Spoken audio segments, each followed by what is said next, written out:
Hello guys, I hope आप सभी अच्छे होंगे। इस वीडियो में हम रीडिंग के बारे में बात करेंगे। एंड अगर आप चाहते हो कि रीडिंग में आपकी इम्प्रूवमेंट 10 या 15 दिन में आ जाए, तो इस वीडियो को एंड तक देखना, बिकॉज में आपको बहुत इंपॉर्टेंट चीज़ें सीखने को मिलेंगी। वीडियो को एंड तक देखना। एंड अगर इस चैनल के ऊपर नए हो तो चैनल को सब्सक्राइब करना मत भूलना, बिकॉज यहाँ पे कोचिंग सेंटर से भी डिफरेंट सीखने को मिलता है। बिना टाइम वेस्ट करें हम वीडियो को स्टार्ट करते हैं। सबसे पहले हम इस चीज़ का हमने ध्यान रखना है कि रीडिंग में हमारा स्कोर क्यों नहीं आता। एक कॉमन सी बात है कि अगर आपको कोई प्रॉब्लम आती है, आपको उसका रीज़न पता होना चाहिए। अगर आपको वो रीज़न पता है, फिर ही आप उसका सोल्यूशन निकाल सकते हो। सपोज करो कि आपका मोबाइल फ़ोन नहीं काम कर, आप उसको तब ही रिपेयर कर सकते हो अगर आपको कोई इसका रीज़न पता चलेगा कि इसमें क्या प्रॉब्लम है। सेम चीज़ अगर आपका रीडिंग में स्कोर नहीं आता, तो अगर आपको रीज़न पता है, फिर ही आप उसको इम्प्रूव कर सकते हो। रीडिंग के पॉसिबल रीजंस क्या होते हैं? आप एक तो बहुत ज़्यादा सोचते हो, ओवर थिंकिंग आप कह सकते हो।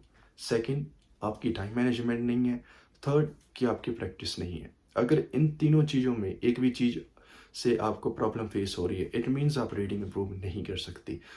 टाइम मैनेजमेंट एक ऐसी स्किल है जिसमें आप रीडिंग का सोल्यूशन नहीं, किसी भी चीज़ का सोल्यूशन निकाल सकते हो। एंड इस स्किल में मास्टर होना बहुत ज़्यादा मुश्किल है, बट रीडिंग के लिए पॉसिबल है।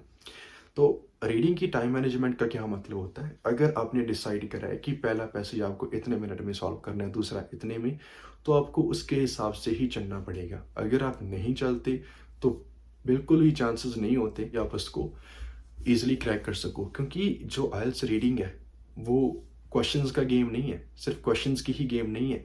इस चीज़ पे भी डिपेंड करती है कि जो 40 क्वेश्चंस होते हैं, कि आप उसको कितने टाइम में सॉल्व करते हो। एक चीज़ आप और भी ट्राई कर सकते हो। अगर आप टाइम लिमिट को इंक्रीज कर दो, 2 घंटों में 40 क्वेश्चन सॉल्व करने, तो ऑब्वियसली चांसेस ज़्यादा होंगे कि आपके ज़्यादा क्वेश्चन सही जाएंगे। बट जब हम उसको सिर्फ 1 घंटे में ही हमने सॉल्व करना होता है, तो चांसेस कम होते हैं। इससे ये पता चलता है कि सिर्फ अंडरस्टैंडिंग नहीं इंपॉर्टेंट, ये भी इंपॉर्टेंट है कि आपकी जो रीडिंग स्पीड है वो कितनी ज़्यादा है। उसको आप कैसे इंप्रूव करोगे? ऑब्वियसली आपको प्रैक्टिस ही करनी पड़ेगी। जब टिप्स एंड ट्रिक्स की बात आती है ना, तो स्टूडेंट्स के पास ऐसे क्वेश्चंस आने लगते हैं भी, पता नहीं कुछ ऐसी टिप्स एंड ट्रिक्स होंगी, अगर मैं कुछ ऐसा बता दूंगा कि उससे आपका स्कोर सही हो जाएगा। इवन मेरे को ना कई बार ऐसे भी मैसेज आते हैं कि सर मुझे टिप्स एंड ट्रिक्स चाहिए, तो मैं उनके साथ वीडियो शेयर कर देता हूँ। उसका रीज़न क्या है? बिकॉज जो वीडियो में मैंने बताया हुआ है वो आपकी डेफिनेटली हेल्प करेगा। बट कुछ बार स्टूडेंट्स ये एक्सपेक्ट करते हैं कि कुछ ऐसी टिप्स एंड ट्रिक्स होंगी कि जिससे आपकी इंप्रूवमेंट हो जाएगी। मेरे 8 बैंड है रीडिंग में, ठीक है, मैंने 8 बैंड स्कोर रहा है मेरा रीडिंग में।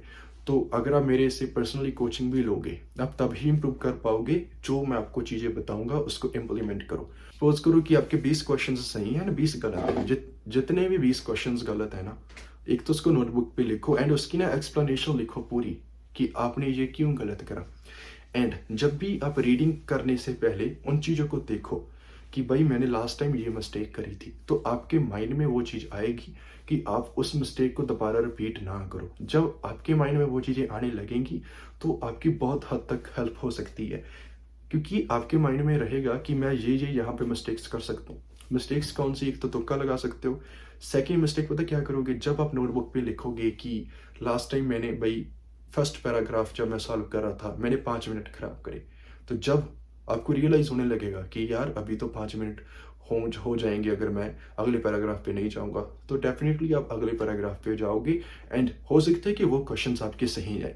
जब आप उन चीज़ों को देखोगे, नोटबुक पे लिखोगे, तो डेफिनेटली आपकी हेल्प होगी। बिकॉज आपका सबकॉन्शियस जो माइंड है ना, अगर आप उसकी पावर को समझ लेते हो, तो रीडिंग तो कुछ भी नहीं है, आप बहुत चीज़ अचीव कर सकते हो।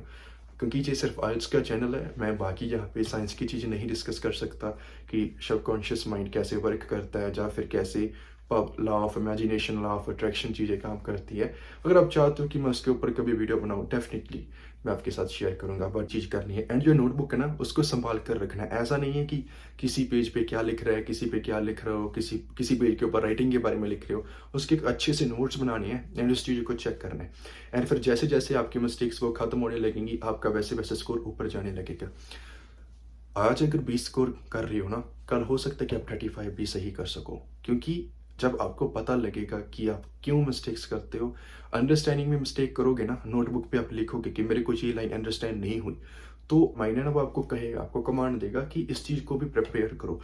आप एक्स्ट्रा से बुक्स रीड करो, आप आर्टिकल्स रीड करो, ताकि आपकी अंडरस्टैंडिंग इंप्रूव हो सके।